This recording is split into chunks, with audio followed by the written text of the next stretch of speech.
தேசிய ஜனநாயக கூட்டணியில் விஜயை இணைப்பதற்கு பாஜக பிரம்ம பிரயத்தனம் செய்கிறது. தேசிய ஜனநாயக கூட்டணியில தாவேகா விஜய் இணையறாருன்னு வச்சுக்கோங்க, அஇஅதிமுக போட்டியிடும் தொகுதிகளுடைய எண்ணிக்கை குறையும். 50 சீட்டுக்கு மேல 70 சீட்டு வரைக்கும் தாவேகாவிற்கு அதிமுக ஒதுக்குகிறது என்று சொன்னால் அஇஅதிமுக போட்டியிடும் தொகுதிகளுடைய எண்ணிக்கை பெருமளவு குறையும்.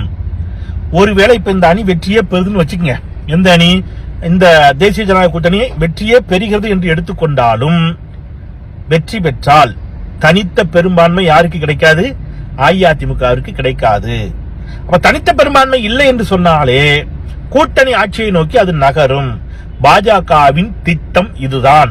அப்ப கூட்டணி ஆட்சி அப்படின்னு பாஜக சொல்றாங்களே, அதை நோக்கி நகர்த்திடுவாங்க. கூட்டணி ஆட்சி என்று சொன்னாலே பாஜகவின் ஆட்சி தான் அது. பாஜகவின் கரம் இறுகும், வலுப்படும். பாஜக மெல்ல மெல்ல அதிமுகவை கபலீகரம் செய்து கரைத்து தின்று அடுத்த முறை தமிழ்நாட்டில் அவங்க தலைமையில கூட்டணிங்கிற அளவுக்கு அதை நகர்த்தி விடும். அதற்குத்தான் பாஜக இம்முறை எப்படியேனும் விஜயை இந்த கூட்டணிக்குள் கொண்டு வந்து தனித்த பெரும்பான்மை கிடைக்க கூடாது அப்படிங்கிறதுக்காக ஒரு வேலையை செஞ்சுக்கிட்டு இருக்காங்க. இது எடப்பாடி பழனிசாமிக்கு நல்லா தெரியும். அதனால் அவர் விஜயை இந்த கூட்டணிக்குள் வர விடக்கூடாது என்பதில் உறுதியாக இருக்கிறார். இப்பவும் நான் சொல்றேன், விஜய் தேசிய ஜனநாயக கூட்டணியில் இணைவது அப்படிங்கிறது நடப்பதற்கான வாய்ப்பு வெறும் குறைவு, மிக மிக மிக மிக மிக மிக குறைவு.